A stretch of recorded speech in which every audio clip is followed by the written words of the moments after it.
What is up, everybody? Jaco here today, making another video. And hold on, this person's pulling out at the same time I'm pulling out. We pulling out together. But I want to talk. Where does this person go? Must have went that way.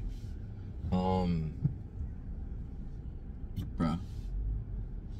I want to talk about the housing market, right? So, you guys know how I said, not sure if Texas is right for me and my family. And there's many reasons to it. It's not just because it's hotter out here. It's because a lot of different reasons that I mentioned. Plus, my mother-in-law and father-in-law are in South Florida. My sister, bruh, look at it, bruh. Rub it in my face, why don't you? Rub it in my face, god damn it. Always happens to me. Always happens. I say that because I want to get one of those, but I have to save my money. So I can't do it, but even there's another one over there, but it's a C7, that's a C8. Probably friends with each other.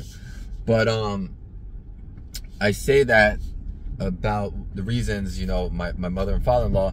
Right now there's a situation with my fiance's son and his father, and we pretty much took him away from his father. Even though he said he wanted to go and everything, it just wasn't really allowed. And now there's a battle going on right now. So that's another reason. So we said, and my mom wants to go back. But, you know, I said, God, everybody's walking. Come on, please, hurry up. It's like I'm trying to cross and drive. Obviously, people need to walk. Obviously, I'm not trying to run people over. But it's just like never ending sometimes. Let me open this up to get more sun, or it's a little bit more light because it's dark out, because it's finally raining for the first time in a month here, which is crazy because we're on like a drought. But come on, Grammy. Yo, you didn't even look before you crossed. Oh my God, you didn't even look at all. At all. Yo, about, what do they call that? Privilege. Talk about privilege. It's like, yep. And I don't even look. Nobody's gonna hit me, right? So, so there's a lot of reasons to go back to Florida. Like I said, my sister just bought a house in South Florida and plans to have a kid in the next couple years. So it's not a rush, and I'm gonna tell you why it's not a rush and what I have. This person's just gonna cross without. Oh no, they're turning. It's not a rush because number one, my parents' lease doesn't end until April, and they might re-up the lease depending on if my mom stays or goes. So, you know, I'm trying to figure out, could I possibly stay here, get everything I want in a house and lot and area, and be happy, or I return to Florida. Now, returning to Florida is the whole ordeal. It's about changing everything again. It's about getting 2 pods this time instead of 1. It's about driving my dogs back because my fiance is not going to drive. She wants to fly and ship her car. So it's a very difficult process. And then to move everything again after already settling in and blah, blah, blah, blah, blah. So I told my fiance, I said to her, I'm just like, I'm not willing to move back to Florida unless it's in a better situation. And right now, if my current home was in Florida, it'd be $850,000, $900,000. Like, that's just the way it is with the market. But the market is changing, and I'm gonna tell you why. First, today and yesterday, the day before yesterday, I visited a house in Richmond, Texas, and it was 7,000 square feet on 1.25 acres, 1999, but it was just completely outdated. Not only that, the pipes burst last year from that freeze thing, so it just needs a lot of work. And they're like, well, the owner would take a lot less, blah blah blah blah blah. Honestly, it's listed at 1.15, and it's just so overpriced. Like, it's probably gonna sell for like $850, right? But man, this person's just, oh, they're turning there. It's probably gonna sell for $850, but for me personally, it's not worth a freckle over $650 because it's just so outdated, and I don't want to have to sit here and repair a 7,000 square foot house. And now you're like, well, Jake, why do you want a 7,000 square foot house? I'm trying to incorporate my entire family into the home over time. My parents and my fiance's parents, that would be the goal for a large property. And I was seeing it myself, if I can make this work out and if it would work with our families. And now that one was a good property because it had a whole separate area for, you know, another family, but it also was upstairs, so you would have to either go through the house or there was a side staircase on the side of the house. And my parents aren't the age that they want to be climbing up and downstairs. They're done with that. They're too old for that. So then today, there was an open house at the same house on the day before. I just didn't go because it was far. It's far away from me. It's about an hour drive. And there are two houses. One's like 7,100 and the other one was 7,900, almost 8,000. So the first one I went to is listed at 800K. And these both are from 88 and 87. So they're older, but they looked pretty decent. So I went through the first one, which had an elevator, which was pretty cool, and a third floor. My assumption was the elevator went to the third floor. It does not. The third floor has a movie room, 2 bedrooms and 2.5 bathrooms on the third floor, but all you have is this like steep staircase to the third floor, and all the rooms have like literally such low ceilings that you can touch them, everything. It's like an attic kind of, right? And now, yeah, there's a bunch of bedrooms on the second floor, but all the doors were, you know, super low. Everything was non-modern. There was mold looking, like there was mold everywhere. So it's just like, you pay that much for a house, and yes, you're getting, you know, so much house, but repairs and maintenance and all that, it can just add so much. So there was another house just a mile up the street, same community, same age, maybe a year younger, a year newer. It's two-story, 5 bedrooms, 7,000 square feet.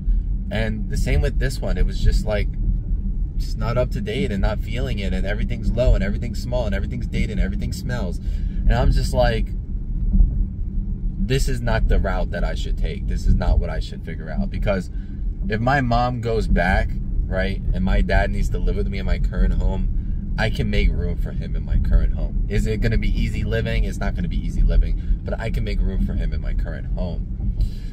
So now it's just like, if I can't, like, my budget is like $1 million, but that's in a perfect market, because I'm looking for like 5,500 square feet, almost perfect house, pool, hot tub, the whole 9 yards for that price, or I'm just not gonna, like, it's not worth it to stay here.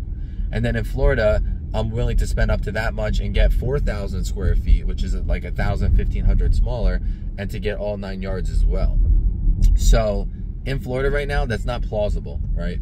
And the hard part is that until the market crashes, you can't do contingencies. People don't work with contingencies. They don't want to deal with somebody who has to sell their house in order to buy their house. And that's what I'm looking for. I'm looking for a 60-day closing so I can sell my property and then move to the next property.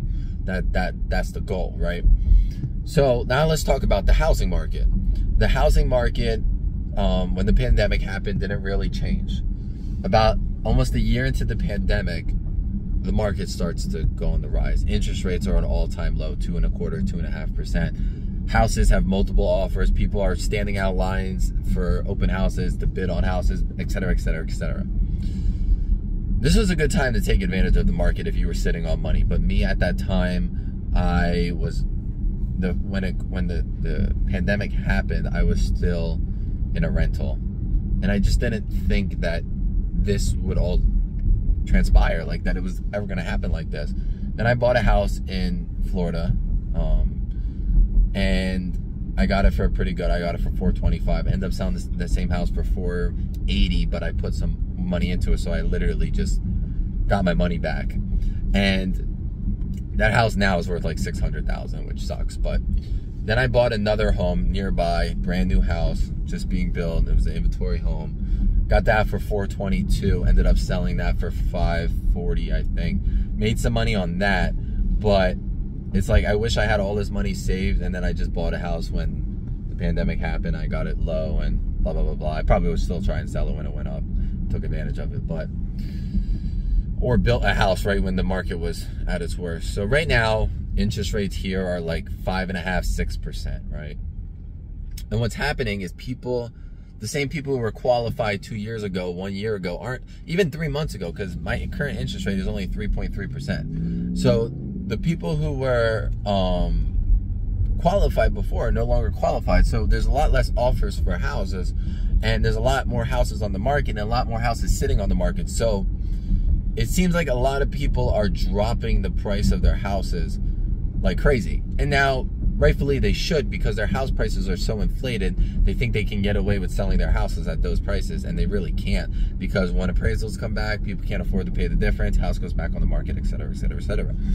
So a lot more houses, like, it's almost like a wave. People are seeing that everybody's dropping, so they're continuing to drop. Even though their houses are $200-300 over value, and they dropped $100,000, people are like, holy crap, I gotta drop my house. Even if it's 5, 10, 15, 20, it adds up. So what I'm currently seeing is a market that's literally dropping like house flies, but it's gonna be dropping not much faster than it went up. So I'd say in 2 years from now, the market will return to what it was pre-pandemic.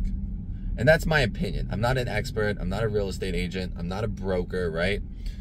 But this is my belief, and I have a right, and I'm entitled to my belief and what I predict. And even though, you know, my house, I feel, is going to go down, you know, 50, 60, maybe 100,000 less than what I paid for it, right now, $1 million houses are really worth $650, right? So if a $1.5 million house goes to $1 million, and I buy that house for $1 million, I saved $400,000. If I only lost $100,000 in my house, it makes up for it, right? Because $1 million doesn't get you much right now. And that's crazy to say, $1 million. Some people don't even make $1 million in their entire life. That's crazy to think about it like that, right? So I'm just keeping you guys up to date on what I'm doing. Like right now, like when I went to see these houses in where the 7,000, 8,000 square feet, they're very old neighborhoods. They're like run down and stuff like that. And I'm not saying it's like poverty or anything like that.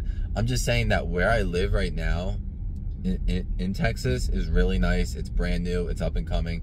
So I don't take that for granted, because I'm not going to settle for something that looks a lot worse, and especially that's not kid friendly and has a good school system, etc., etc. So thank you guys so much for watching. Hope you guys take care. God bless, and be sure to subscribe.